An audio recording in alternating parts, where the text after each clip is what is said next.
Então, dentro da nutrição clínica, que é o meu foco, é tratar as doenças, o processo de emagrecimento com os alimentos de uma forma saudável. E como você me mencionou, se essa procura é grande, sim. Hoje está aumentando cada dia mais. Porém, como eu falei, tem muitas pessoas que focam no processo de emagrecimento, mas ainda a população quase não sabe que a nutrição clínica vem para salvar vidas. Que um diabetes você vai controlar com alimentação, não é excluir, mas é aprender a comer ou fazer uma contagem de carboidratos. Que a pressão arterial não é só a questão do sal, que a gente tem que entender sobre fitoterápicos e alguns suplementos ou condições, que uma pessoa que tem problemas cardiovasculares ou tem um problema de formigamento nos pés e nas mãos, tem consequências de circulação com a alimentação. Então, tudo que você tem de saúde ou problemas é através da alimentação. E é isso que a gente precisa compartilhar ainda mais, principalmente hoje, com as pessoas. E a gente vê muito na internet jejum intermitente, limão com água pela manhã, várias receitas. Várias dietas malucas, várias dietas né? malucas Ou tendências. Para começar, e tá lá. A Dona Maria, o Pedrinho, estão lá tentando fazer e não emagrece. Qual que é a dica para quem quer começar? Hoje eu preciso procurar uma Nutri. Qual que é a dica? Primeiro passo, eu digo, você encontra todas as dietas na internet, menos aquela que é ideal para o teu corpo, tá? Segundo ponto, agendar uma avaliação nutricional com um nutricionista. Todo mundo já ouviu falar ou fala de nutricionista e sabe do nutricionista. Porém, poucas são as pessoas inteligentes que vão e agendam uma avaliação sem os preconceitos de um nutricionista. Como eu mencionei, muitos acreditam, eu vou na nutricionista, ela vai me excluir isso, vai mandar eu parar de comer, eu já sei o que eu tenho que fazer. Tá, será mesmo que você sabe? Um profissional nutricionista passa ali 5 anos de graduação, mais pós, mestrado, doutorado, estudando para entender sobre alimentos e entender sobre a fisiologia e os efeitos daquele alimento no teu corpo. Então, quem é você ou dicas da internet que vão salvar a tua saúde? Que vão salvar o teu organismo daquilo que ele precisa. Então, a mensagem que eu deixo para quem precisa realmente é, primeiro, perder o medo do nutricionista, buscar um nutricionista que entenda do assunto, que entenda do que você precisa, se é uma nutrição esportiva, se é grandes emagrecimentos, se é uma doença, um diabetes, sem os preconceitos. Por isso que sempre é orientado fazer primeiro uma avaliação. E depois, sim, você faz um tratamento sem compromisso. Isso, olha que bacana. Então, não é difícil, não há dificuldade, mas tem que ter o interesse, né? Exatamente, é a motivação. A motivação. Eu, como professor, eu tenho vários atletas. E a gente sabe que existe o magro e o falso magro. Exatamente. Tem esses termos, né? Daquela pessoa lá que ela é um palito, mas ela é um falso magro. Acho que é esse o termo. Exato. Né? Qual que é a importância da Nutri para o esporte, da nutrição esportiva? É fundamental para rentabilidade, desenvolvimento e tudo mais. Então, para a gente entender por fases. Quando a gente fala de uma pessoa falsa magra, que é um magro falso que a gente fala, às vezes essa pessoa magra, ela come mais besteira, porcaria, comparado com uma pessoa que às vezes é obesa, tem um sobrepeso e não tem, então tem o excesso de peso comparado. O que é o falso magro? É realmente pessoas que são magras, mas a porcentagem de gordura corporal dessa pessoa é mais do que a massa magra, isto é, musculatura. E o que a gente precisa ter? A gente precisa ter mais musculatura do que gordura. Eu mesmo, quanto nutricionista, há algumas pessoas que julgam, mas ela é uma nutricionista, aparentemente ela tem mais peso, não é tão magrinha, tal. Eu mesma, eu tenho mais porcentagem de músculo do que porcentagem de gordura. Quem me acompanha sabe o quanto eu treino. Inclusive, antes de estar aqui hoje, me adaptei aos meus treinos para poder ir e não faltar para estar aqui na entrevista. E realmente, quando a gente trabalha a questão do corpo magro com a pessoa com obesidade, eu vou ter que identificar os hábitos alimentares dela.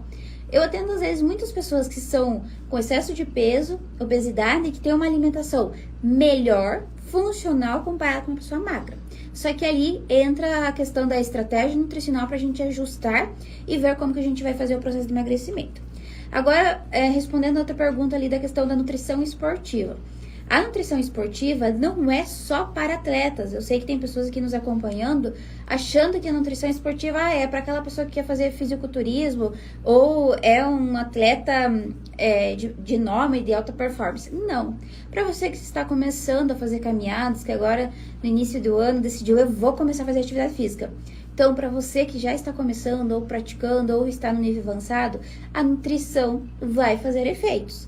Então, você tem que saber o que comer antes da atividade física, dependendo do tipo, durante e dependendo, então, todos os exercícios a gente tem que comer após o exercício para a gente ter aí tanto a rentabilidade, tanto o desempenho esportivo e tanto para o ganho de massa magra, né? Musculatura. Eu vejo muitas pessoas leigas falando assim, ai, Nutri, eu fui treinar, peguei pesado hoje na musculação. E daí eu pergunto, o que você comeu quando chegou em casa? Ah, eu tomei um suco verde com uma maçã, Nutri. Vou emagrecer, né? Vai, você vai perder musculatura e não gordura. Porque o nosso corpo ele é muito inteligente, tanto que é uma máquina que ninguém conseguiu copiar, né? Refazer o ser humano, que é uma máquina tão incrível que Deus criou. Que o nosso corpo, quando a gente treina, faz a fadiga muscular, para ele usar a energia do músculo é muito mais fácil que usar a energia da gordura. Então, por isso que pós-treino você precisa consumir o quê? Proteína. Terminou um jogo, atletas de alto rendimento, não vamos especificar, mas assim, um atleta de alto rendimento, antes da prática esportiva, tem alguma alimentação? Depois dessa prática, tem alimentação? Como que funciona? E não só para os altos rendimentos, né, mas são os principais. Então, antes de uma partida, de um jogo, de um treino, porque a gente tem bastante gente aqui nos ouvindo, né? Que tem os que vão para academia, os que treinam, ou do esporte, de uma partida, do campeonato, a gente tem que consumir alimentos de índice glicêmico. Vamos supor aqui, vamos mencionar aqui uma atividade de um HIIT, que é uma atividade de pouca duração, mas de alta intensidade. Essa pessoa ela vai ter que consumir um alimento de alto índice glicêmico, porém leve. Um exemplo, pode ser um Gatorade, pode ser um gel, pode ser algo nesse sentido, um suco concentrado, né? Agora, outro exemplo, uma pessoa vai fazer um vôlei. O vôlei, por exemplo, é duas horas geralmente, quando não mais, né? Um torneio, às vezes, que vai o dia todo. Então, nesse processo do pré, tem que consumir alimentos de média e alto índice glicêmico que vai aguentar por mais longo tempo no organismo, certo? Então, não é só um gel, vai ter que ter ali uma bebida, vai ter que ter uma concentração de um carboidrato. Enfim, tudo depende da intensidade do exercício do esporte. Já chegou, e eu acho que essa pergunta toda nutricionista já ouviu, por que eu não emagreço? Já, bastante. E também, por que eu não emagreço se eu consumo só carne e salada? É uma das perguntas que, na verdade, é uma das queixas principais do grande emagrecimento, que são pessoas que precisam emagrecer, às vezes, mais que 8, 10 quilos, e são pessoas que, às vezes, já tentaram inúmeras vezes um processo de emagrecimento, que, às vezes, nem sempre foi no nutricionista, ou se foi o nutricionista não tinha essa ideia, esse conhecimento. Porque acima de 10 quilos, 8 quilos, como eu mencionei, eu preciso entender todo o funcionamento daquele organismo. A parte de fisiologia, a parte de anatomia, patologia e tudo mais, né? Que, como eu mencionei, são a gente precisa estudar muito, porque são uma das piores matérias aí da graduação, e entender todo esse processo. Quando a pessoa vem e fala assim, Nutri, por mais que eu como pouco, eu não consigo emagrecer, o primeiro exame que eu preciso identificar é TSH, que é o da tireoide dessa pessoa. Em seguida, eu preciso ver cortisol, insulina, então, insulina que é exames, né? Então, por que o TSH, que é da tireoide? Eu preciso identificar. E na área da nutrição, a referência do TSH é 2,5. E a maioria das pessoas chega com 3,9, 4,9, oriundas do médico que falou que estava adequado. Dentro da área da medicina, para eles, alterado é acima de 4,9. Quando está alterado, o que eles vão fazer? Vão entrar com a medicação, que daí sim, está alterado, entra com a medicação. Na área da nutrição, a referência do TSH é 2,5. Acima disso, o organismo está dando sinais de resistência, não está conseguindo trabalhar toda a parte hormonal de uma forma adequada, e isso faz com que o seu intestino não trabalhe certo, porque o nosso corpo é movido através dos hormônios, e quando não está adequado, tudo vai afetando, né? A parte da insulina, por que eu tenho que identificar um exame chamado insulina? Quanto mais perto de 20, acima de 7, que é esse exame, mais eu identifico que essa pessoa está com o pâncreas tendo dificuldade na produção de insulina, e essa dificuldade da produção de insulina faz com que a falta dessa insulina não consegue pegar a glicose lá na corrente sanguínea, oriunda da nossa alimentação, e levar até as células. Então, só que eu já consigo perceber que a pessoa também tem resistência e não consegue emagrecer. E principalmente são as pessoas que mais têm gordura visceral. E assim por diante com outros exames. Cortisol, que é um exame do estresse, como a pessoa está estressada, que é um hormônio também que eu vou identificar. Então, percebe que são vários exames. A gente tem que ter a identificação laboratorial, como mencionei, para dar um parecer e um protocolo assertivo para o paciente. Pegando esse gancho das pessoas com estresse, a gente sabe que o estresse do dia a dia é trabalho, é família, às vezes não tem tempo de comer bem, né? E a pessoa acaba tirando aqueles 5 minutinhos e comendo de forma errada. Quando não come de pé, mexendo no celular, TV, né? Exato. A gente passa por isso muitas vezes, né? Como que seria uma rotina ideal de alimentação? O ideal é a gente fracionar mais, né, e comer menos. Então, por exemplo, tem pessoas que tomam só o café da manhã, o almoço e o jantar. Só que vai ver como que é o prato dessa pessoa, né? É cheio, bastante carboidratos, nesse sentido. O segredo principal é você comer mais vezes durante o dia, mais variado. E, claro, você não vai ficar o tempo todo ali beliscando. Mas, por exemplo, fazer o teu café da manhã, pensar sempre numa proteína que vai sustentar, que vai dar saciedade. Eu super sugiro ovos, ovo mexido, ou uma crepioca, uma tapioca, dependendo da pessoa. Tomar um líquido, ou um suco, ou um café, um chá. E até mesmo ali um carboidrato, ou uma batata doce, às vezes uma fruta que você goste, ou um pão, dependendo do tipo de pessoa. E a gente tem o tipo de pão também, com glúten, sem glúten, integral, então depende de cada pessoa. No meio da manhã fazer um lanche leve, tá? Fazer a refeição principal do almoço com comidas salgadas, tá? Não fazer lanche, fritura, gordura, que a gente vê muita gente trocando o almoço por um hambúrguer, por um pedaço de pizza. Então, prefira uma marmita, prefira algo de comida mesmo do que um lanche, tá? Fazer à tarde um lanche também, um lanche leve, tá? E à noite, então, o jantar também. Você pode fazer o seu jantar e a pergunta que sempre nos vem: pode jantar à noite? Não vai engordar? O que vai acontecer? Pode, deve, inclusive, para você não fazer um jejum aí de muitas horas até o próximo dia. Porém, o ideal da janta é o máximo 20 horas. Então, nos dias corridos, a gente sabe que é difícil para todo mundo, mas preparar a sua janta o quanto antes das 20 horas, 8 horas da noite. E antes de dormir, um pouquinho antes, então fazer a ceia com outro pequeno lanche. Então, esses lanches que eu falei da manhã, da tarde e da noite, depende de cada pessoa. Depende também da intensidade do trabalho de uma pessoa. Vamos dar um exemplo aqui, uma pessoa que é pedreiro.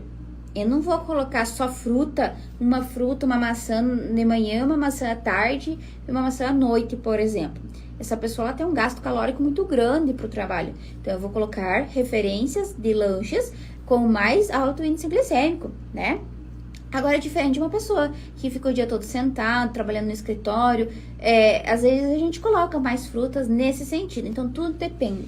Por isso que é bom fazer sempre uma avaliação com a Nutrifala, para identificar a intensidade desde o trabalho, questão financeira, dos custos, do que gosta, do que não gosta, e rotina alimentar.